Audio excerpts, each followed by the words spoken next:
what's up guys, my name's Erupteu and welcome back to another Destiny video. And in today's video, as you can see from the thumbnail and the title, we are going to be doing a comparison or a versus between the Zhalo Supercell or the Zhalo Supercell, however you want to say it. There are two pronunciations that I've hit on YouTube, and we are going to be comparing that gun against the Suros Regime, or the Dark Suros Regime in this case. I don't believe there's too much of a difference from the Suros Regime and the Dark Suros Regime, apart from the colour and maybe the last perk. But however, we're going to be comparing those two auto rifle exotics against each other and seeing which is best suited for what, PvE or PvP. So we're going to start off with the Zhalo Supercell, and let's see exactly what's unique about this. So its middle perk is called Persistence. This weapon grows more accurate the longer it's fired. For a gun that suffers from so much recoil, accuracy is perfect to put in a perk on this gun. The more you fire is the less recoil that comes from this gun, so that's a really perfect perk for this gun, as I mentioned, and it just keeps the whole thing a lot more balanced. You can really tell when firing this gun that if you don't have this perk, the gun is flailing about the place, and when you do have this, you can tell there's an immediate difference by the time that you're shooting, because the mags are quite big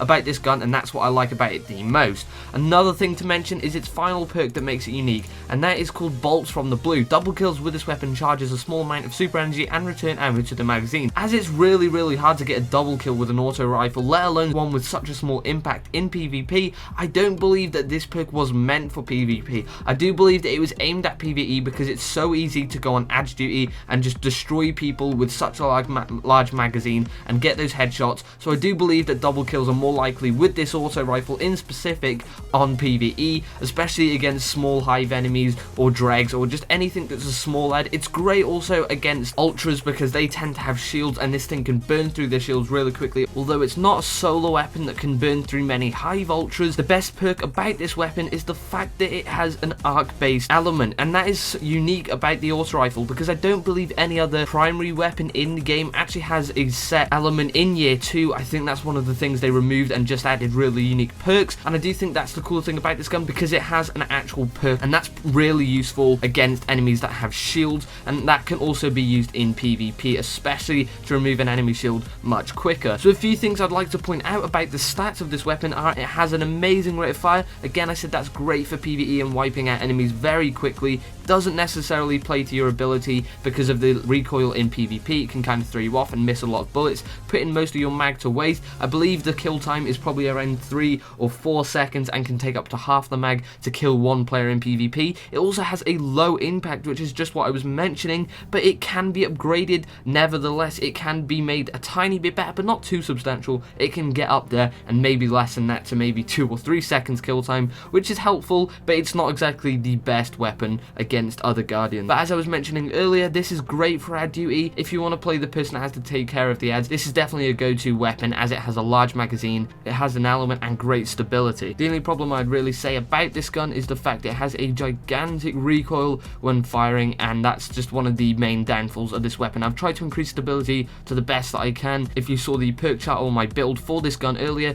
then it showed that there was a great amount of things being done to the stability, but you can make it even bigger, but the recoil still doesn't change that much. That's exactly why I went with Persistence, to make this gun that bit better. So here we are now guys on the Suros Regime, and we're going to go into some depth on this weapon just so we can compare it to the Zhalo. So what happens with this one is it has a good rate of fire, but it is slightly slower than the Zhalo Supercell, which isn't too bad in some cases for an auto rifle because, as you do know, usually the slower the rate of fire, the higher the impact. In this case, that is true. It has a massive impact for an auto rifle, which is such a good thing to have when considering a fast fire rate gun, which is why I like the Suros Regime so much. It has the impact and it still has a good fire rate, maintaining that quick kill time that you need. This one again does take roughly around 2 to 3 seconds, but it does it a lot cleaner, and it can also cause a lot more flinch to the enemy when they're hit by this. As opposed to the Zhalo, however, this does actually have a bigger range, which is good, but it doesn't exactly extend as far as a scout rifle. Still, it's not got an amazing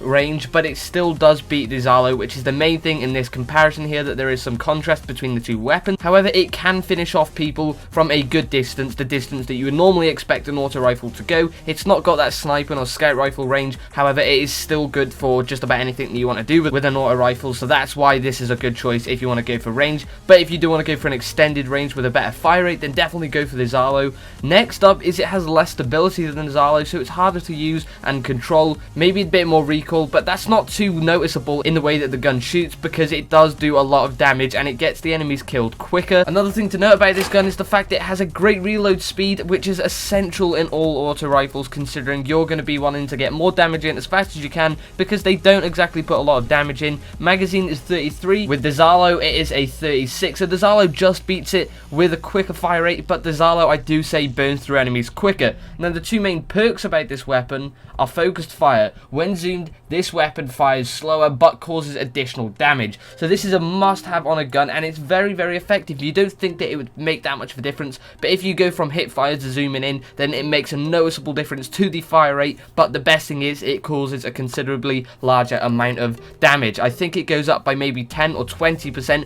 which is great for an auto rifle, especially in Crucible. It's something that you should definitely try putting on. However, you can go to the other perk in the middle section, which increases the fire rate as you shoot, so that can kind of boost it up to the Zhalo's fire rate level, but you don't really want that with a gun that has a higher recoil than the Zhalo. So there's a lot of contrasting between these two guns, which is a great thing to look at when putting two of the most used auto rifles together, which is why I love making this video so much. The next perk on the Suros Regime is Suros Legacy. The bottom half of each magazine deals bonus damage and has a chance to return health on kill. So when you kill, of course, it returns your health, but that is only a small chance. I'm not sure what the chance is in percentages exactly, but another good thing about this is in the bottom half of your magazine, it's going to be doing an extra maybe 20 or 30% of damage again, so it's another boost of damage. If you put on this and the zoom in perk, then you're making a massive amount of damage into any enemy with the bottom half and zooming in with your gun. This is why the Suros Regime is definitely a must-have auto rifle.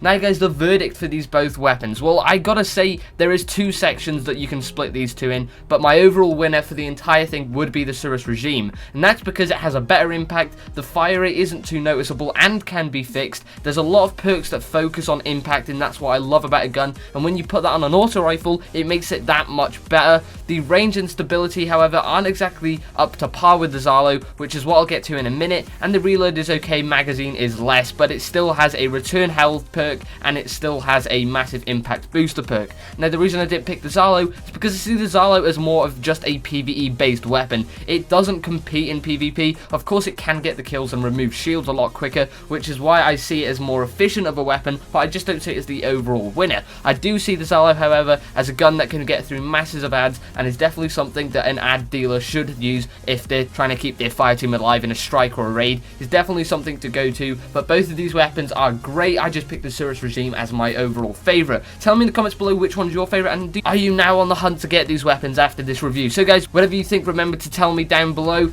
Be sure to leave a like, comment, subscribe, share this on social media for more Destiny tips, tricks, news and updates in the community. My name's been Erupt, and have a great day.